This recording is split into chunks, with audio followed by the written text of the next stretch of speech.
सबसे पहले आपकी यूज़र आईडी और पासवर्ड आपको यहाँ पर डालना होगा। आपकी आईडी और पासवर्ड आपको ईमेल पर प्राप्त हुआ होगा। यूज़र आईडी आपको यहाँ पर डालनी है, यहाँ पर ब्रांच कोड आपको नहीं डालना है, आपको ये चीज़ ध्यान में रखना है। और पासवर्ड आपको यहाँ पर डालना है। इसके बाद में रिमेंबर मी पे आपको क्लिक करना होगा, उसके बाद में साइन इन पे आपको क्लिक करना होगा। फिलहाल मैंने यहाँ पे सारी चीज़ें डाल दी है। मैं रिमेंबर मी पे क्लिक करता हूँ, उसके बाद में साइन इन पे क्लिक करता हूँ। क्लिक करने के बाद में आपको कुछ इस प्रकार का इंटरफेस यहाँ नज़र आने वाला है। आप यहाँ देख सकते हैं एक नोटिफिकेशन आपको दिया हुआ है, आपको इससे बिल्कुल भी घबराने की जरूरत नहीं है। इस नोटिफिकेशंस को आप इग्नोर कर सकते हैं। आपको किसी भी प्रकार के डॉक्यूमेंट भेजने की आवश्यकता नहीं है। तो हम यहाँ पर नीचे से क्लिक करते हैं तो यहाँ पे नोटिफिकेशंस हट जाता है। अब आपको करना क्या है, आपके जो भी वॉलेट है, जो कि आपको जब ईमेल आएगा उसमें क्यूआर कोड आपको मिलता है, उस क्यूआर कोड के माध्यम से आप इसमें पेमेंट ऐड करके देख सकते हैं। सबसे पहले सिर्फ मात्र ₹1 आप ऐड कीजिए, उसके बाद में बाकी की राशि जो कि पैन कार्ड के लिए आवश्यक होती है वो चीज़ आपको यहाँ पे ऐड करना होगा। आप देख सकते हैं यहाँ पर एक बटन आपको शो होगा, यहाँ पे क्लिक करना होगा आपको। वैसे ही जैसे आप क्लिक करेंगे वैसे ही प्रोसेस यहाँ आगे बढ़ जाएगी। साथ ही आपको समझ में भी आएगा कि क्या क्या प्रोसेस यहाँ होने वाली है। तो सिंपल यहाँ पे जैसे आप क्लिक करते हैं, मैंने वॉलेट में पेमेंट डाल लिया है पहले ही, तो मैं यहाँ पे क्लिक करता हूँ। तो जैसे आप क्लिक करेंगे, क्लिक करने के बाद में एक ऑप्शंस आएगा, बस आप इस ऑप्शंस को आपको ओके कर देना है, जो कि आपको सिंपल ज़्यादा नहीं सोचना है, ओके ही करना होगा आपको। जैसे आप ओके करते हैं प्रोसेस आगे बढ़ जाती है। बढ़ने के साथ साथ आप गवर्नमेंट की वेबसाइट पे रिडायरेक्ट हो जाते हैं। साथ ही आप देख सकते हैं यहाँ पे tax information network of income tax department की यहाँ वेबसाइट आपको ओपन हो जाती है, जो कि आईटीडी डिपार्टमेंट की वेबसाइट है। यहाँ पर आप देख सकते हैं, यहाँ से आपको कुछ डिटेल्स यहाँ पूछी जाएगी आईटीडी डिपार्टमेंट द्वारा, तो आप लोग इन सारी चीज़ों को फॉलो करना होगा। सबसे पहले आपसे आधार कार्ड पूछा जाएगा, इसके बाद में कैंडिडेट की डिटेल, यहाँ की कैंडिडेट का नाम क्या है, उसके बाद में डेट ऑफ बर्थ और कैंडिडेट का जेंडर। यह डिटेल अगर किसी भी प्रकार से गलत होती है तो आपकी यानी कि जो प्रोसेस है वो यहीं पर स्थिर हो जाएगी और वापस से बैक हो जाएगी। ऐसे में आपको वापस से इसे रीअप्लाई करना होगा। यहाँ पर एक चेन आपको नजर आ रहा होगा, यहाँ पे क्लिक करके इस प्रोसेस को आप आगे बढ़ा सकते हैं। तो सिंपल हम ये सारी चीज़ों को भर लेते हैं।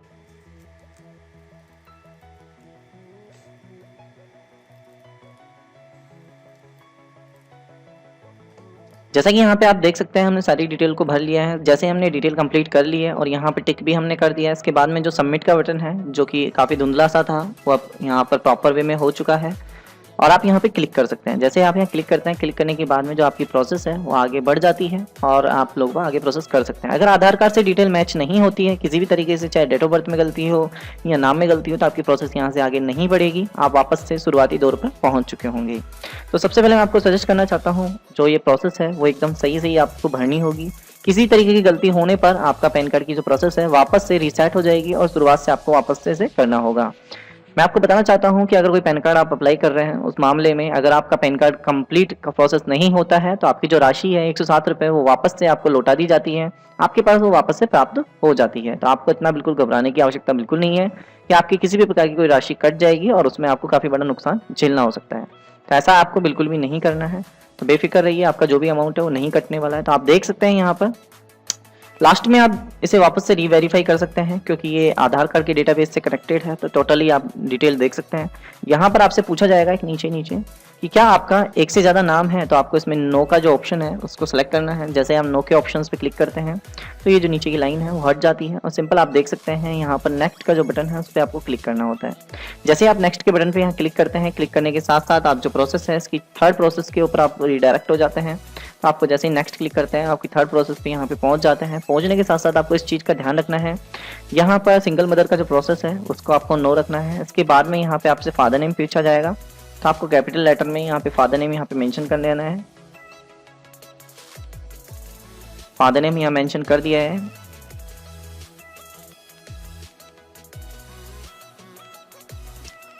आपको 2 बार यहाँ फादर नेम आपको पूछा जाएगा, तो जो भी किसी भी प्रकार की मिस्टेक रह जाती है तो वो चीज़ आप यहाँ मेंशन कर सकते हैं। तो यहाँ पर पहले पूछा जाता है कि फादर नेम, उसके बाद में री एंटर फादर नेम। तो ये दोनों अलग अलग हैं। आप मदर नेम नहीं भरना चाहते हैं तो कोई इशू नहीं है, मदर नेम मत भरिए, कोई इशू नहीं है इस चीज़ के अंदर।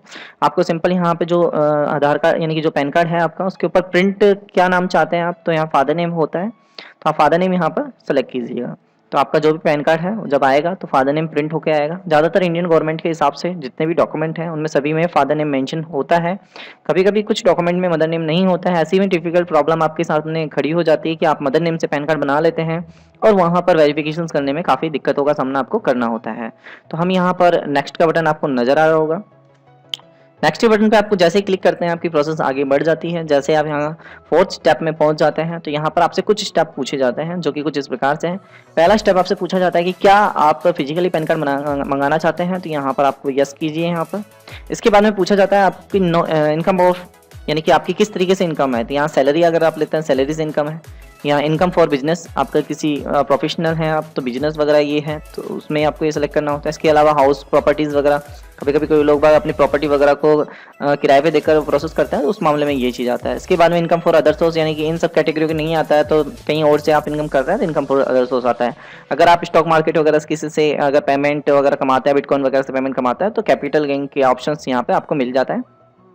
अगर आपकी किसी भी प्रकार की इनकम नहीं है, जैसे महिला कैटेगरी में होती है, ठीक है, तो किसी प्रकार की कोई इनकम नहीं करता, नो इनकम आप सेलेक्ट कर सकते हैं। तो यहाँ पर मैं फिलहाल यहाँ इनकम फॉर अदर सोर्स पे क्लिक करता हूँ। उसके बाद में ऑप्शन आता है टेली, यानी कि जो कि आपसे कम्युनिकेशंस की जो डिटेल्स होती है उससे संबंधित यहाँ पर डिटेल आपको भरनी होती है। तो यहाँ पर आपको सबसे पहले दे रहा होगा 91, यहाँ पे इंडिया का जो कंट्री कोड है वो चीज़ यहाँ सेलेक्ट किया जाता है। उसके बाद में यहाँ पर आप देख सकते हैं यहाँ पे आपसे मोबाइल नंबर पूछा जाता है, तो सिंपल यहाँ पे मोबाइल नंबर डालना है आपको और यहाँ पर आपको ईमेल आईडी।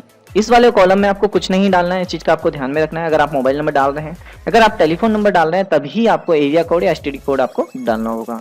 तो ये वाला कॉलम आपको खाली रखना है। अगर आप इस कॉलम में मोबाइल नंबर डालकर यहाँ कॉलम भर देते हैं तो आपकी प्रोसेस आगे नहीं बढ़ेगी, इस चीज़ का आपको ध्यान में रखना है। तो मैं यहाँ पे मोबाइल नंबर जो भी है वो यहाँ पे मेंशन कर देता हूँ। इसके बाद में ईमेल आईडी यहाँ पर मेंशन कर देता हूँ।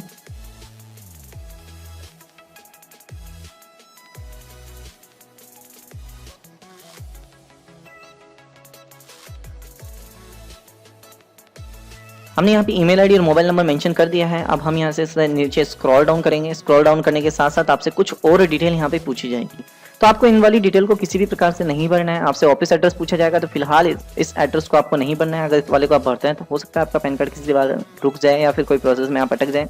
तो रेजिडेंस एड्रेस को यहाँ अच्छी तरह समझाया गया है कि भाई जो भी आधार कार्ड के अंदर यूज़ किया हुआ जो एड्रेस है वही आपका रेजिडेंस एड्रेस यहाँ पर आपका बाई डिफॉल्ट लिया जाएगा और आप इस प्रोसेस को आगे ले सकते हैं। तो सिंपल यहाँ पे आप ऑफिस एड्रेस को छोड़ दीजिए। नेक्स्ट के बटन पर जैसे आप क्लिक करते हैं इसके बाद में आपसे पूछा जाएगा एओ कोड।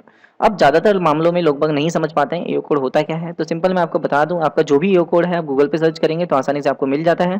साथ ही यहाँ पर भी ऑप्शंस आपको मिलता है आपके एओ कोड का। अगर आप नहीं जानते हैं आपका एओ कोड क्या होता है तो मैं आपको सजेस्ट करना चाहता हूँ, जो भी इनकम टैक्स डिपार्टमेंट नियरेस्ट आपका पड़ता है उनका कोड यहाँ पे मांगा जाता है। तो आप जो भी एओ कोड आपके सजेस्ट होते हैं वो चीज़ यहाँ पे मेंशन कर सकते हैं।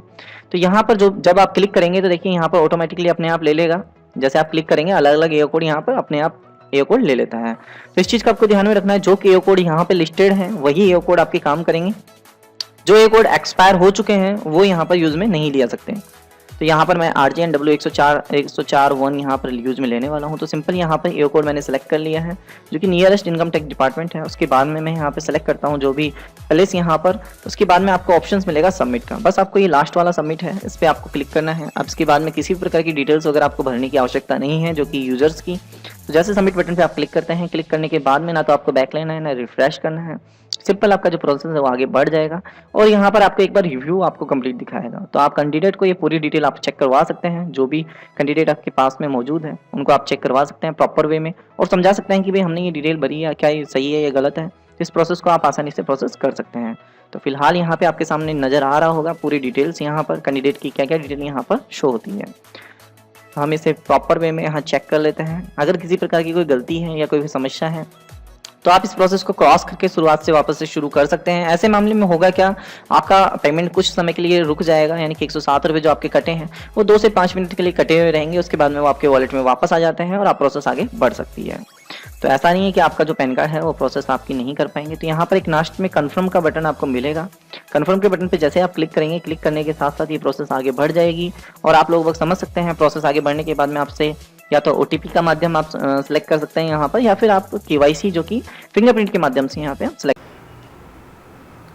बायोमेट्रिक बेस्ड eKYC ऑप्शन पर हम लोग क्लिक करेंगे।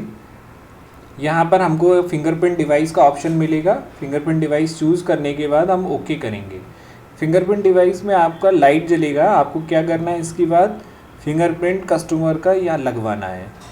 जैसे ही आप कस्टमर का फिंगर लगवा लेंगे, इसके बाद आपको क्या करना है, eKYC जो सक्सेसफुल का आपको मैसेज आएगा।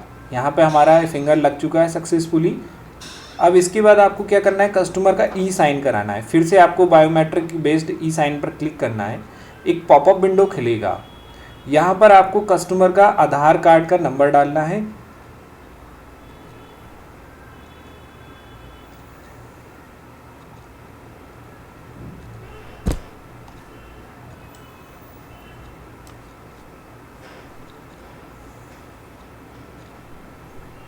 आधार कार्ड का नंबर डालने के बाद हमें यहाँ पर टिक करना है आई हैव वाले पे, और इसके बाद हमें कैप्चर पर क्लिक करना है। जैसे ही कैप्चर पे क्लिक करेंगे हमें एक पॉपअप खुलेगा, ओके करना है। डिवाइस पर आपकी लाइट जलने लगेगी। इसके बाद आपको कस्टमर का फिर से फिंगर लगवाना है। जैसे ही हमारा कंप्लीट फिंगर लग जाएगा तो हमारे पास लिखा आ जाएगा ई साइन ऑथेंटिकेशन सक्सेसफुल। इसके बाद आपको ओके करना है। जैसे ही आप ओके करेंगे तो आपके पास यहाँ पर कंप्यूटर स्क्रीन पर ये एक कंप्यूटराइज रसीद आ जाएगी, जिसमें आपका पैन का amount, acknowledgement number, transaction ID आ जाएगा। इसके बाद हमको कुछ नहीं करना है। हमने जो पैन कार्ड बनाते समय ऑनलाइन पर जो ईमेल आईडी डाला था, उस ईमेल आईडी पर 1 से 1.5 घंटे में हमारा पैन नंबर की सॉफ्ट कॉपी आ जाएगी, जो आप कस्टमर को निकाल के दे सकते हैं। इवन जो कस्टमर का फिजिकल पैन कार्ड है, तो फिजिकल पैन कार्ड कस्टमर के जो आधार कार्ड के एड्रेस पर 7 डेज़ में पहुंच जाता है। तो कस्टमर से बोलिए अपने डाकिया से संपर्क करते रहें। और इसके अलावा नहीं तो आप ये काम ये कर सकते हैं कि जो आपको एक्नॉलेजमेंट नंबर मिला हुआ, उस एक्नॉलेज नंबर से आप उस कस्टमर का पैन कार्ड ट्रेस कर सकते हैं ऑनलाइन कि ये पैन कार्ड कहाँ पर पहुँचा है। और अगर आपकी डाक पर रिसीव हो चुका है तो आप कस्टमर को फ़ोन लगा के बता दीजिए कि आपका पैन कार्ड आ चुका है, अपने डाकिया से ले लीजिए।